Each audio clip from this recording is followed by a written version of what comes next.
Joffrey, Renly, Robb Stark are all thieves. They'll bend the knee or I'll destroy them. More wine, my lord? There is plenty left. Benfrey was shaken out of his thoughts by the servant standing next to him. He had been occupied by the awkward scene of Lord Hunter sharing an intimate kiss with a rather buxom maid. Oh, of course, go ahead, he'd muttered quickly as he looked away. When he first had come to the Dragon's Den, he had expected the halls of this castle, nay, fortress, to be as hostile as the giant dragon statues flanking the gaze. This, however, was not what he had expected. Lord Shycross had invited his guests with open arms, laughs and genuine warmth. He even embraced young Lord Yorick Templeton into a hug so tight Benfrey worried the Valyrian would squeeze the life out of the poor lad. He could see the boy across the room with his bride-to-be, Jorafia Shycross, awkwardly seated next to each other at the end of the table. He hoped they would find as much happiness with each other as he did with his lady wife. "My lords," Lord Shycross bellowed, "I hope you are satisfied with my hospitality." The lords in the chamber beat their cups and mugs against the table and shouted in approval. "Aye," boomed a drunken Lord Belmore, "to our Valyrian friends." "And to little Yorick Templeton," shouted Lord Royce. "May he and his future wife have many fruitful nights under the sheets." Lord Yorick blushed sheepishly while the other lords all laughed boredly. However, Benfrey noticed there was one person missing from the festivities. He turned to his sister. "Pia, where is Hilario?" Pia looked up from her mug of ale. "Out in the courtyard, I imagine. He wanted to see the statue of Damien I they have out there." The two knights found their brother seated at the foot of the statue, glass of Dornish red in hand, staring up at the figure of the Shycross family's founder with a look that Benfrey recognised as witfulness. "Rio," Benfrey asked as he sat next to his brother, "are you all right?"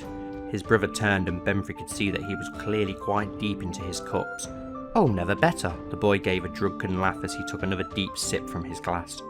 "Why wouldn't I be? My mother is exiled at the whims of the wretched High Septon. So was I. My mother's family have returned to Lys, and our brother and sister are at each other's throats, all while the dowager wolf bitch, the flayed man, and the Richard snakes are pulling the strings. Why shouldn't I feel any joy?" The boy's soft laughs then gave way to sobs as his pent-up resentment bubbled to the surface. Benfrey could see his sister's face soften as she gently pulled their Lyseni brother close. "I'll take you to your room, Rio. You need some rest is all." As the two wandered out of sight, Benfrey heard a voice from behind him. "Your sister and brother need to be stopped, you know." He spun around to see Lord Damien standing there. "Gods, my lord, don't scare me like that." The man gave a small smile and bowed. "My apologies, I did not mean to startle you." The Valyrian lord was soon joined by Lords Royce and Corbury. Benfrey felt confusion wash over him. "My lords, what is the meaning of this?" Lord Corbury spoke first. "We are here to offer our full allegiance to you. We feel that it's best that we let you know that if anything should happen, we will back you." Benfrey backed away in shock. "What are you getting at?" "What we mean," Lord Royce stated, "is that we desire a strong ruler on the throne. As of now, the only contenders for the throne are a woman ruled by her mother's insecurities, and a man who only seeks the throne to satisfy his own vanity and not for the good of the realm." Lord Damien placed a hand on Benfrey's shoulder. "Know this, my lord. If anything were to occur, everyone in this castle would fight tooth and nail to defend you. I also would be honoured to join our two houses in marriage with any future girl of my blood by offering them to your son in marriage." The three lords drew their blades and knelt, a vow escaping their lips. "Upon our honour, we vow to defend you and your blood for as long as we live. From the barren north to the rivers and hills, we swear to be ever faithful. As Knights of the North, we recognise your birthright. If you uphold the good of the realm, we offer our lives, our lands, our blades to you, with the light of the Seven as our witness."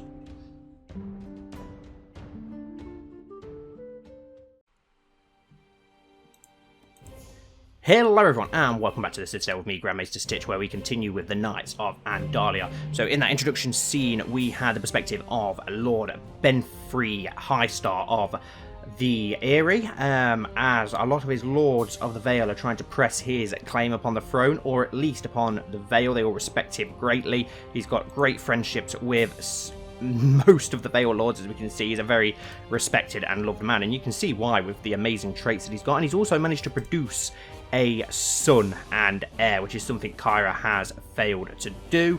Just like Titus now, that's two, and Harbert, that's three of her bastard brothers who have sons and heirs now, which she has yet failed to do. And another nail in the coffin. A great name that he's named him is Hugo Highstar, which of course with those Andal Faith of the Seven followers is going to gain great respect.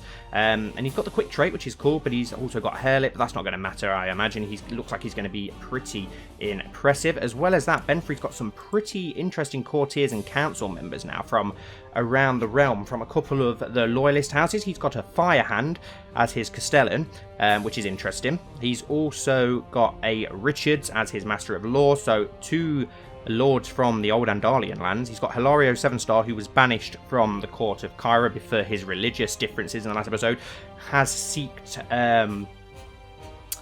a hiding place and seeked somewhere to live underneath Benfrey, and Benfrey has took him in and made him the treasurer of the Giant's Lance, as well as Pia Sevenstar, Kyra's bastard sister, who's the master at arms of the Eyrie as well. So he's got some interesting characters over there in the Vale, so we do need to keep an eye on that as Kyra. I did sort out the High Lordship of Willowwood, which is now owned over by House Seymour, a golden willow tree on a white background, so it's very similar to the Willowwood High Lordship anyway. So that's the new house for there, and as we know, Willowwood is going to be our most southern trade area. It's full of cities. We're building another city there as well to make it even more prosperous, so we're going to have to keep an eye on that in the future. It looks like it's going to be a very prosperous region. Then in Wickham, we have House Hard Steel, which is a black sword on yellow, which looks really nice. Thanks for that recommendation. You know how I love the black and yellow sigils. And then there was a couple more names that you guys put forward in the last episode for some of these newly conquered lands. But obviously, as we only had 2, I did want to use more though because I really liked them. So what I did was I put them in charge of the lands that we soon will be taking, like Stilfen and the Blue Fork. So in Stilfen, we have House Green Hollow, which is a green and brown lines on white, which represent the Green Fork, which this house lives alongside. And then in the Blue Fork, we have House Dirt, which is a brown catfish on white, which I think looks really nice. And it's also, I think, the first fish sigil in our kingdom. But anyway, that's everything that's going on down south and the new people. But now we're going to be returning to the war in the north against House Bolton, where at the end of the last episode, Lord Murabold Rack and his forces suffered a surprise and heavy defeat to Lord Theon Bolton outside the Grey Cliffs. We have the Grey Stark army here, which was no match for the Bolton force, also retreating to the Dreadfort to join Kyra's host here. And then we'll be able to make a push back against Lord Bolton, hopefully. This 2,000 men there, no, we'll march them to Dreadfort. We'll get everyone in the Dreadfort, and then we'll reassess our situation. We are going to have to march on Theon at some point. Thankfully for the battle he's just had, it has lowered the morale of his men greatly in the Grey Cliffs, so we've got time to reassess the situation. Some of your kin are unhappy that you granted the Lordship of Wickham to Lord Aragamore Hardsteel. That's fine. But of course, we have got to look out for Titus's army and Greywater Watch as well. We have 15,000 men here now. Peace with you, I Lord Agramore of Wickham, accept your proposal for a non-aggression pact. Thank you very much. Master of Laws, Benfrey II is doing a superb job. I'm having trouble with a town and a castle in the Dreadfort, and I shall of course send my Master of Laws, Benfrey II, to try and increase the relation between them and us. But which one should I start with? The town? The castle? Let's send him to the town. We need more income, right? 15,000 men here, led by Kyra. We've got Owen Greystark's army marching down. High King Agar II of the Iron Isles is inherited Lordship of the Elbow. Interesting. So has that actually gone to the Ironborn now? Yes, it has. That is interesting. So that's another plot of land for the Ironborn, as they already took the Crag in the last episode and Flint's Finger, and they're now trying to take the Riswell lands off the Stark. So the Ironborn are getting pretty powerful. We do need to look out for them. Make sure they don't get too powerful. Lord Daynes of the Fingers declined the proposal of an alliance with Lord Benfrey Snow. Interesting, so keep an eye on that also. Lord Benfrey Snow declined the proposal for an alliance with Lord Titus Snow. I'm starting to think that Alphones might fancy me. Alphones would. It's not appropriate. We said that we would be a chaste lord as long as our daughter survived her birth. Let's forward things along to get our troops together as quickly as we can. The Boltons have managed to get some extra troops from somewhere. I'm not sure where. But I don't think it's going to be enough to cause us problems. Oh, they've called up an extra 1,500 from Wolf's Watch as well. Right, we now have 17,000 men here, which is too many. So we'll march these 1,000 on to the Bullseye. And these 4,000, once they retreat, can go to the Bullseye as well. My studies and training have taught me the general tactics of flanks and centre, but I can hardly master everything. In the centre, if the centre cannot hold, the battle is over. Direct leader, outflanking, become a flanker, battlefield terrain, trickster. We will be a direct leader, as Kyra likes to lead from the centre, so it's good that we've managed to get that trait now. Let's get everyone else in position quickly. It looks like the Umbers are at war with somebody as well, which is interesting. We'll move Moribold Rack's army onto the bullseye to help with the siege with the Grey Stark army. And then our 14,000 men here, we will march on to the Grey Cliffs and try and take down Theon Bolton. It would be awesome if we could meet him in single combat. My courtier, Owen Viprin, has an expressed desire to get married. I'll find her someone nice. Let's have a look. She's 30. Oh wow, she's 36, so she's not getting any younger. Go for a matrimonial marriage, and we'll marriage her to... There really isn't anybody. The Alphone Woods. There you go. Perfect. There we go. 5,000 men, led by Moribold Rack. Should be enough to get the bullseye under our control. And then we've got Kyra and Sir Will Silvermoon leading the main host as they march onto the Grey Cliffs. And onto House Bolton, who look like they are retreating now. Theon will probably try and get some better land to try and defend from. He's a very, very decent commander, so we'll march back to the Dreadfort instead now, if he's marching on, and he's changed his mind, so now we'll march on to him. And it looks like he hopefully won't be able to escape this time. Well played, Kyra. Nice little double bluff there. Only less than 2 years now away from the 100-year anniversary of Enger's landing, which looks like it's going to be celebrated with bloodshed, which is not great. There's 1,500 Bolton reinforcements trying to make their way to the Grey Cliffs, but that shouldn't make a difference. It's still going to give us just, well, literally about spot on double the amount. So we outnumber them 2-1. So it should be a crushing victory, which it looks like it has been. Yes, a very, very easy victory. And the 1,500 have walked into us as well blindly and been crushed. So that's a great victory. Perfect.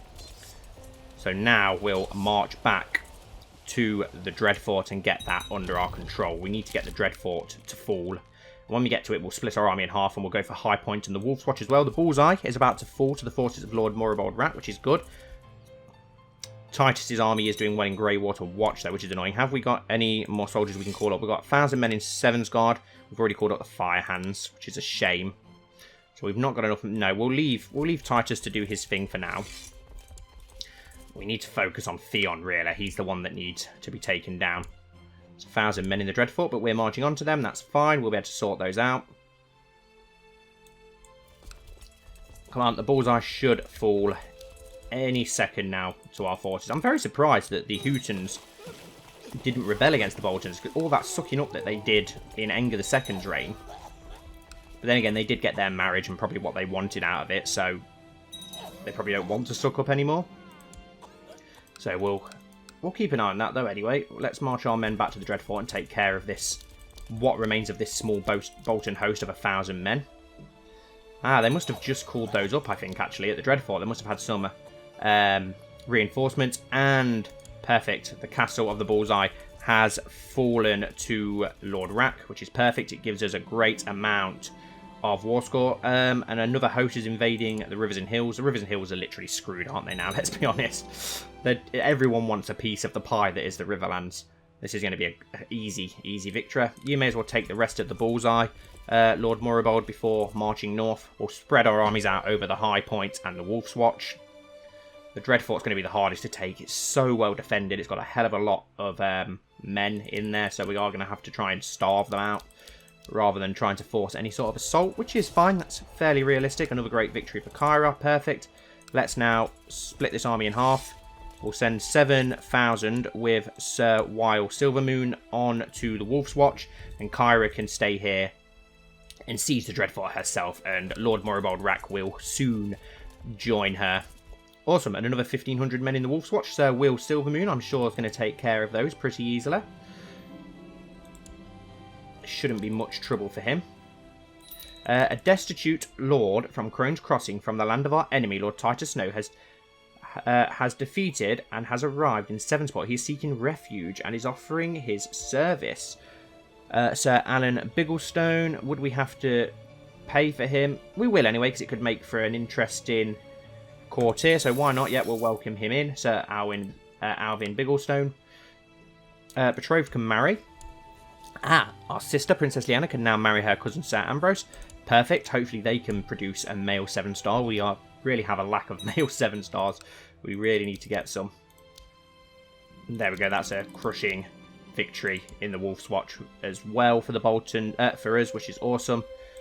Bullseye is still being grinded down by Sir Moribald, which is good. Has the Greywater Watch fallen yet? Not yet. May live in harm and contentment. I've decided to accept your suggestion that Princess Lyanna and Sir Ambrose get married. Perfect. What's going on down south? The Stormlands still fighting with the Riverlands? I think so. Justine was captured in battle and is now my prisoner. Okay, he's a decent commander, but I don't think there's much else about him. He's a Vale man, which is interesting. He's a sellsword. So Theon must have mercenaries. He must have purchased some mercenaries. Lord Jaime of Oldstone has declared Oldstone's a war for Jonathan's claim on Seagull. Okay, so we've got another rebellion kicking off down south, which is interesting. We need a commander of Andalia. Let's have a look. What options do we have? 2 commanders. Well, not Harbert. We'll go with... Not really got that many. Harbert's down south, so I don't really want to use him. We've got a courtier, so Warren, so we'll use him. And... we'll leave it at that for now. Sir Warren can be here with Kyra.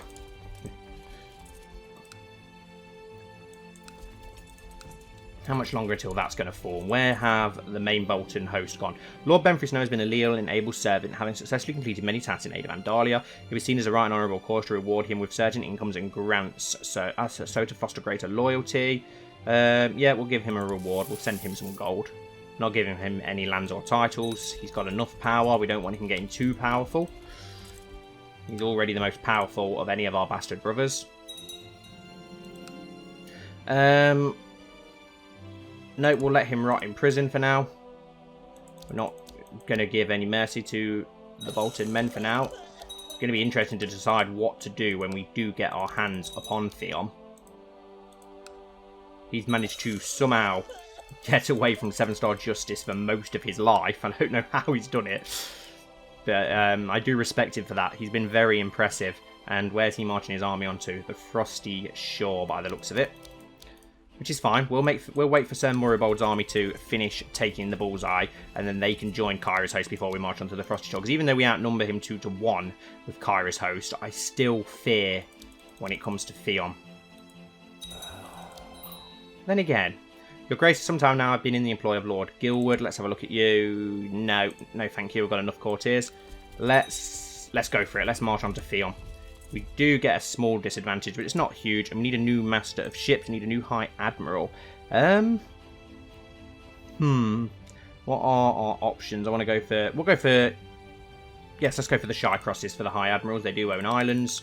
So yeah, we'll definitely go for those. That'd be a good choice. How well defended is the Wolf's Watch? Wow, very well defended. And the Bolton forces decided to march off again.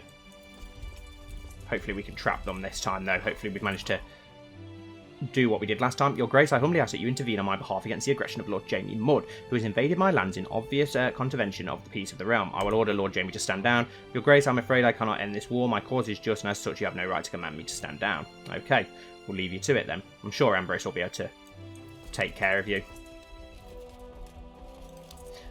Looks like they are going to... You know what? We'll march this army onto the Lunar Woods then, and we'll try and trap them. Troubling news from the Battle of Martel Bay, Your Grace. Your bastard brother, Lord Ambrose Snow, has been captured. He was bested in direct single combat by the enemy commander, Lord Titus Snow, and has been taken to Erinford as a prisoner.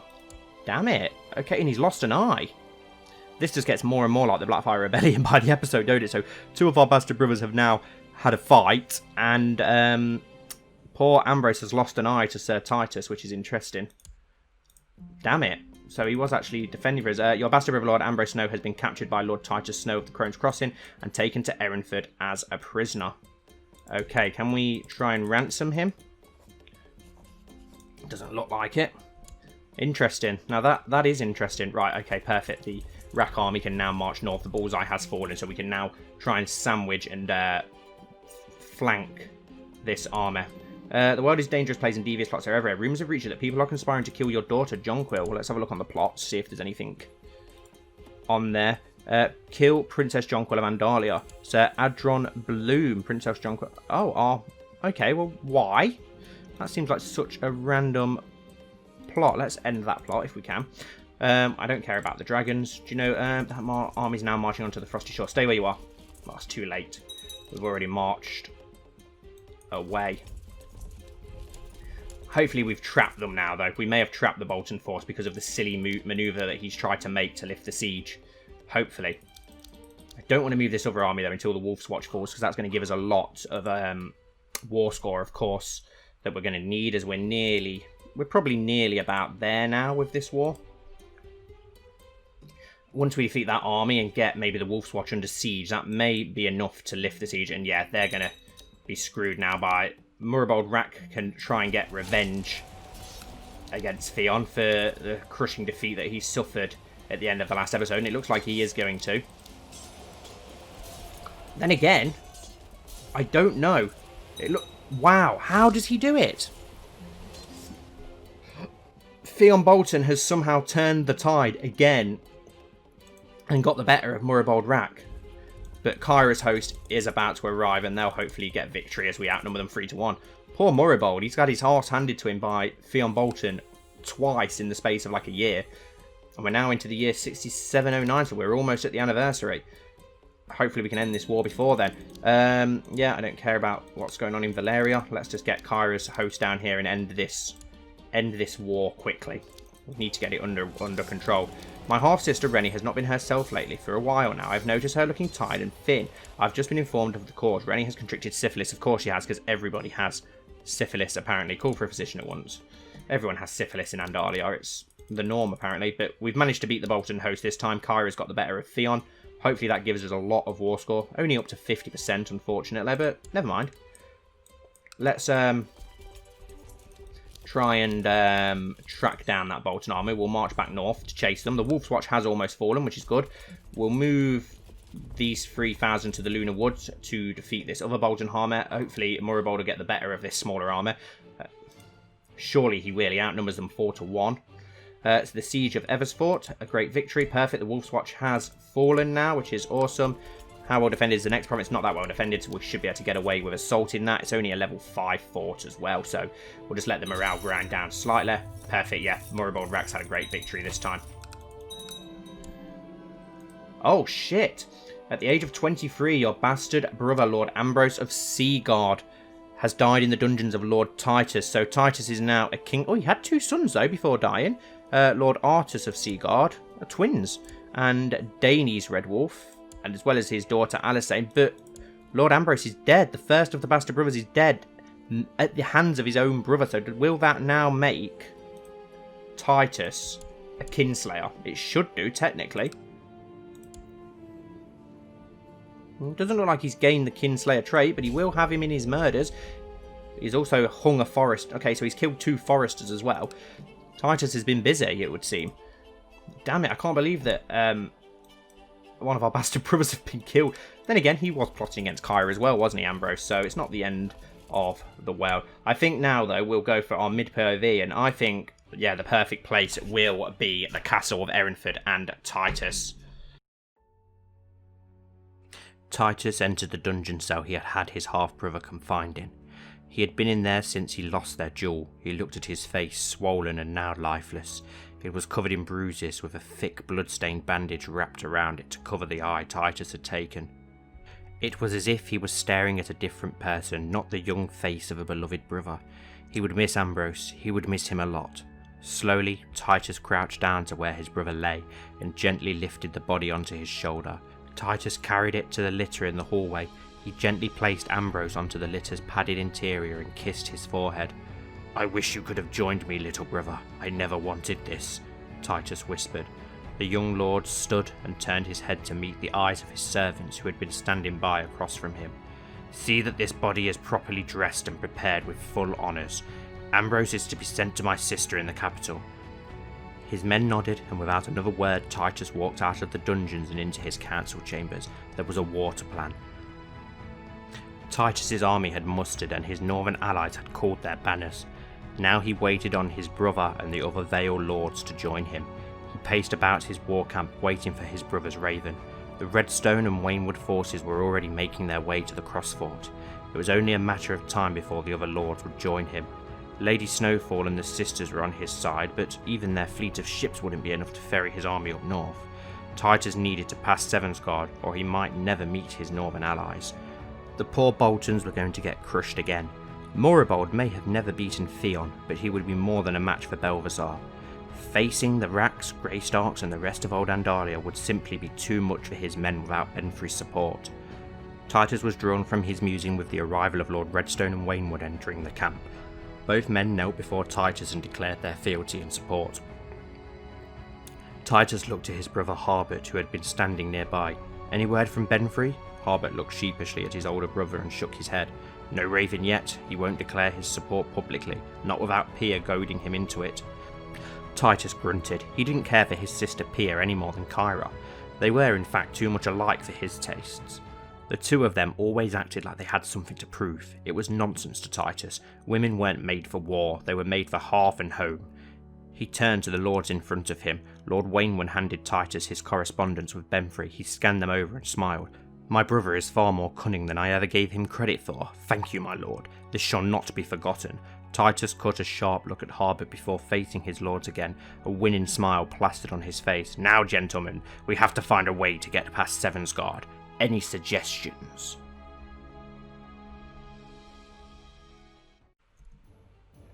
Okay, so we are back from that mid POV, and as I was forwarding just things along whilst that mid POV was happening, the Muds of the Riverlands have lost their war against the Stormlands, and the Stormlands have taken pretty much all of the Riverlands, which is absolutely crazy, other than the Blackwood lands that we obviously want to take, but we wanted this land as well, so we are going to have to go to war with the Stormlands at some point to take that land, but that is horrifying. So there is now 4 kingdoms, 3 amazing kingdoms who are very powerful. The Grandlands is obviously part of the Stormlands, and then there's Dawn and the North. Oh, and the Iron Islands as well, don't forget the Iron Islands. Your Grace, I humbly ask you to intervene on my behalf against the aggressions of Lord Jaime Mudd. I will order him to stand down. Your Grace, of course I will obey your will and end the war as commanded. Okay, so he's managed to actually end that this time, so that's okay, that's interesting. Still can't believe that Ambrose Redwolf is dead. Very shocked by that. Can we do an assault on this yet? Maybe. What are we going to do with these 3,000 men here? Let's march those on. Actually, no. Theon Bolton's leading that host. Let's march on to him. And you march on to the Dreadfort. Let's see if we can capture Theon Bolton and end this war. We need to end this war. Surely we'll capture him in 72 men and we've got 5,500. Your ward Joa has started breaking the rules of the games he plays with the other children. Apparently he thinks winning is more important than fair. He learns quickly, gains the Ruthless trait. I will put a stop to that. He gains it's only 20% chance he'll gain. No, let's get the Ruthless trait. Ruthless is a good trait. I like the Ruthless trait, especially considering Kyra has that herself, so she's probably going to bring him up to be the same. It's gave him a massive increase in traits as well. At the age of 21, your cousin Fiona Firehand died of pneumonia. She was the wife of a hunter. Okay. Come on, surely we've got to capture this. Capture Theon. We've got to capture Theon. 72 men, how can you let him get away? We can't let him get away, but this is CK2 and the AI is retarded, so who knows?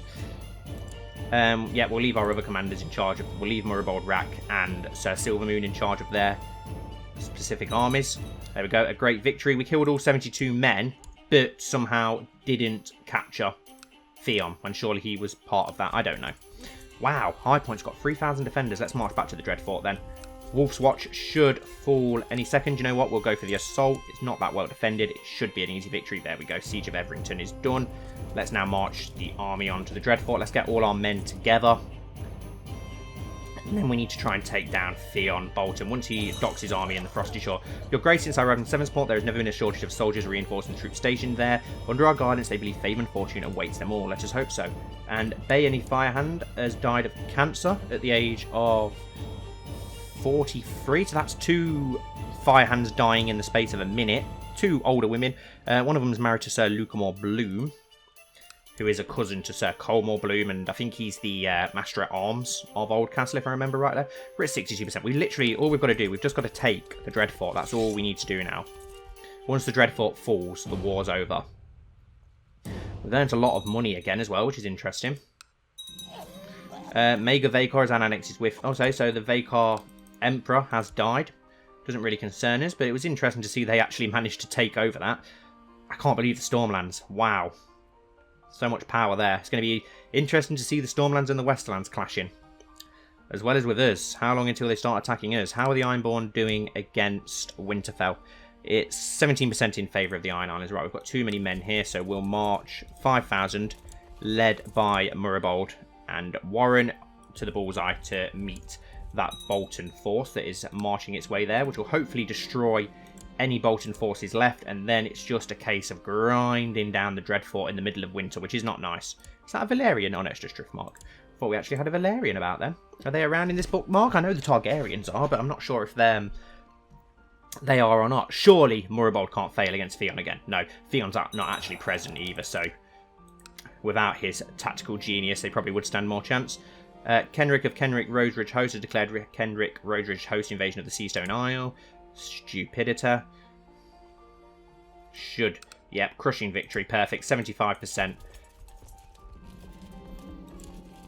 Let's march those up to the Grey Hold, just to take down that small Bolton host that has spawned there. Probably sellswords, I'm imagining.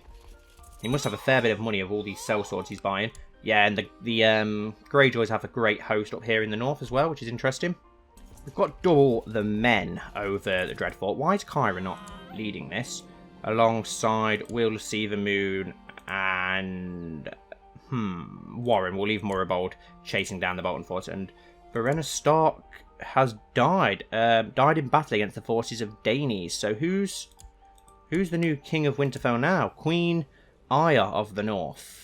Her husband is a Mud. Interesting. Okay. Not that the Muds are worth much of an alliance anymore, considering they've been wiped out by the Storm Kings. Okay, there's 72 men there again in High Point, led by Theon himself, but we won't even budge ourselves. There's no point. All we've got to do is siege down the Dreadfort to win now. So we'll just stay as we are and siege it down. We're marching 5,000 men onto Greyhold to defeat that small host there. And a new plot has started. Pia is plotting to kill Queen Kyra of Andalia, and she is backed by Lord John of Willowwood, Lord Benfrey Snow, and Lord Harbert Snow. We'll try and end the plot if we can, but whether Pia will pay attention to us, this could be the start of the rebellion. The siblings are all at each other's throats, it would seem, at present, which is worrying, very worrying. One has died at the hands of another one. One's plotting to kill another. Dear half-sister, your wisdom and mercy are legendary. Your demand is just. My scheming was obviously misdirected. Okay, so she's ended it for now, but it's still... The fact that she was still plotting to kill her sister is not a good sign. I can't believe how long it's taken to take down Lord Theon. Recently, I've noticed a pitiful state of my half-sister. Adara will call for a physician at once. Let's destroy this pathetic Bolton force. An invasion of the Dreadfort, some random person. Well, there's no point. We're going to win before they'll get a chance to do anything anyway. As soon as we take the Dreadfort, which should be soon, let's march these 5,000 onto High Point. Then we'll march them on the Dread. What's the supply line? 15,000. So we're just over still. Just over. That we can't have all our men together just to make that siege a bit quicker. And I thought Theon was actually going to attack us then. Your Septon Gawain of Snow reports that Lord Oscar of Moonsgrave has been humbled by your endless generosity to the poor in Strongsong. That's good. The Battle of Deepcroft, another easy victory. Let's march these onto the Dreadfort. We can afford to lose a couple of men in the bad supply line for the sake of taking the Dreadfort. We've almost taken it. We just need to get it under control now. It's not going to take long. To the most excellent Queen Kyra, your wisdom and mercy are legendary. We propose a white peace under these terms. Theon... I don't think so, pal. You've gone way, way, way too far to try and sue for peace now. You've crossed the line, pal. Too late. Maybe if you'd tried earlier on, Kyra might have been willing, but I think she's too ruthless and such to do that. There is a man I need to arrest and another I want to assassinate. My spymaster, Lord Enger, could do either. Arrest him. Try and get our arrest chances up, because we may need that going forward. Just need the Dreadfort to fall. I don't dare assault it. It's way too powerful of a fort. What is it, a level 10 at least? Yeah, level 10. At the age of 55, Lord Hallis of the Rills was slayed by Lord Galbert of Sea Dragon Point during a trial by combat. Okay, so he was killed by the Warg King. Interesting. Let's keep grinding this down. Merge our army together into one huge force. Why is Kyra not leading the centre? We want Kyra in charge. This random Andal host that's appeared there aren't going to affect us at all. We should easily be able to take the Dreadfort before anything happens with that. Okay, the Dreadfort is about to fall at any moment. I'm not going to try and assault it. It would be too risky, but literally any second now, the Dreadfort should fall into Sevenstar hands, which will give us the victory. It would be good if we could get his sons as captives. We are maybe going to need them as captives. This will surely win us the war. I watched my ward Jarrett play with another child yesterday and noticed that he didn't want to share his toys. This is how children learn thrift. He needs the birch. He needs to Electron Chariter. The warrior will save him from hell.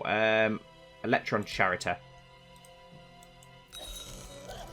Which is a decent trait to have. Perfect. Your Grace, we have taken the Dreadfort, but Lord Theon Bolton is not here. Have his family and take them into house arrest. Perfect. 100%. We finally managed to get Theon. Enforce demands. Yes. The revolt against the rule of Queen Kyra of Andalia has ended. Queen Kyra of Andalia has won. Finally, we can now disband our troops. And the realm is at peace yet again, but I don't think it's going to be for long. Wow, look at that now.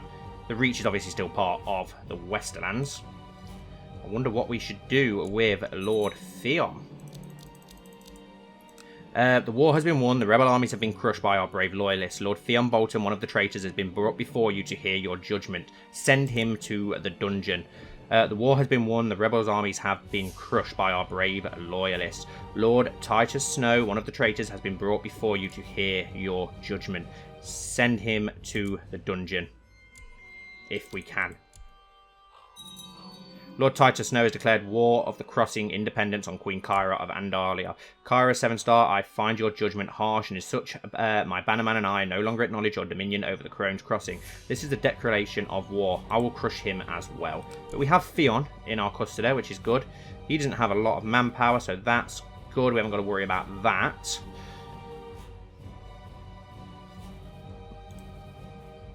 It'll be interesting to see what we do now.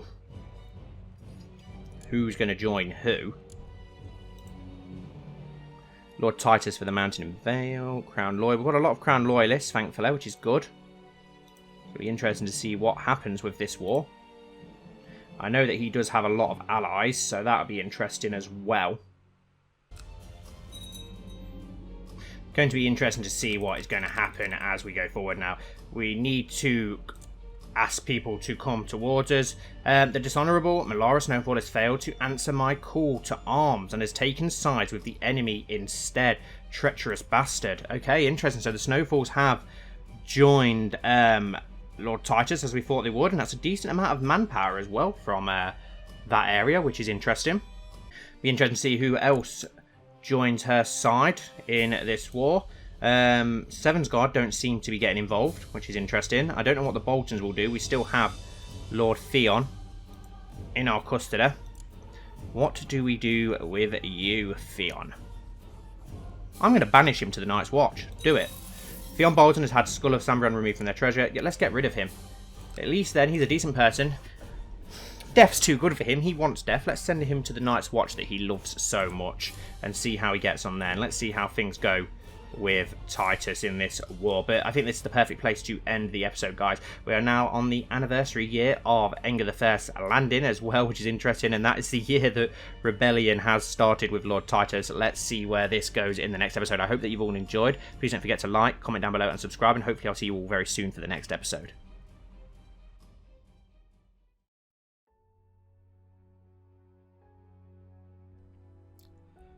Kyra Sevenstar, rightful Queen of Andalia, by all the laws of gods and men, waited impatiently in her chambers. She paced the room back and forth and back again. It had been a long day, and the war with the traitorous Lord Theon Bolton had finally ended. It had dragged on much longer than anyone expected, costing Andalia a huge amount of manpower and resources. Kyra had to give the old man credit. He'd twice beaten Morribold Rack, a seasoned warrior and skilled commander in the field, despite being hugely outnumbered, before he retreated to the great fortress of the Dreadfort to dig in for an almost 2-year winter siege. The famous Hammer of Eastwatch had now been sent to join the Night's Watch to spend the rest of his days in the castle of his famous nickname. If only that had solved all of her issues, but no. Her bastard brother, Titus Erenstar, Lord of Erenford, had rebelled and joined Lord Bolton's cause, defending his close friend Belvazar Bolton's father and land, in the process fighting their own brother Ambrose. During the battle, her half-brother had been captured by Titus's forces. She would later learn that he had been left to fester in Erenford's dungeons until he had succumbed to his wounds. She had been heartbroken when she found out. It had also fueled her rage against Titus, who had let their own flesh and blood die. His bones had yet to make their way home to Sevensport. Since her men had failed to capture him in battle, her maester had sent a raven to Erenford, summoning him to Sevensport to answer for his treason against the realm. The raven with the response had yet to return, and so the Queen dismissed her council and waited in her chambers alone, except for Sir Lister, who since her dream hadn't left her side. It was the hour of the wolf, and the Queen was about to go to sleep when she heard footsteps. As she sat on her bed and listened, she realised the footsteps were coming towards her door. A few moments later, the door opened and her maester entered the room with a grim and anxious look upon his face. Kyra knew instantly it was bad news. "Speak, maester, what did my traitorous brother say?" The maester took a deep breath and replied, "Your Grace, Lord, or King Titus, as he now calls himself, has decided to take up arms against you. He intends to remove you from power and to take your place as ruler of all Andalia." Kyra closed her eyes. The pit of her stomach felt as if it had just tied itself into 1,000 knots. So it came to this. Her mother had always been right. Her words swept through her head. "Never trust a bastard. Your father's baseborn sons will be your downfall." The vision of the Black Knight with the pink cloak burned into her eyes as she turned to face Sir Lister. The gruff old man looked furious. He was gripping his sword hilt so tight it looked ready to shatter. She stood up, walked up to her window, and looked at the city of Sevensport below her. The eyes of the Queen scanned across her city before finally stopping at the city's main plaza. She turned to face her maester. "Gather the banners. We march to Erenford." The maester did not reply. A bead of sweat slowly made its way down his brow as he avoided the Queen's gaze, looking like a lost child. With a sharp tone, she once again spoke to him. "You heard my commands, maester. Send a raven to my bannermen, unless there is something you've yet to tell me." The maester gulped and took a long, deep breath to compose himself. Your Grace, Lord Titus does not stand alone. Many of your bannermen choose to support him." Kyra's eyes opened wide. She put out a hand to try and steady herself against a nearby chair. Within a flash, Sir Lister was by her side for support. With a very calm and contained voice, she replied, "Which houses? Which bannermen of mine have broken their oaths of fealty?" The maester finally looked her in the eyes. "Lady Snowfall, the new Lord Bolton, Lady Reed, Lord Maiden." He paused. "And your half-brother Lord Redstone. The Northern Lords Umber, Glover and Riswell have also pledged him their swords." Kyra did not reply. This took her by surprise. She had good relations with Harbert, and she'd been a good queen to her subjects, so why? If it was just Titus, she wouldn't at all be surprised, but a quarter of the realm had risen up against her. Suddenly she realised the maester had not mentioned her other brother, Benfrey. "What of Benfrey? What of the other Vale Lords? Have they sent us any ravens?" "Nothing, your Grace. No ravens have reached us so far." Kyra nodded and walked up to her armour and equipped it with Sir Lister's help. After, she turned towards her maester one last time. "Send a raven to all our remaining vassals, commanding them to call their banners. Write to Lord Redguard and tell him to shore up the defences of Sevensguard. No man is to pass the neck. That will give us time to deal with the Boltons and these other Northerners. After which, we'll march on to Erenford and kill my brother. Those who decide to rebel will be humbled down or destroyed." The maester bowed his head and left the room, leaving the young queen to her preparations.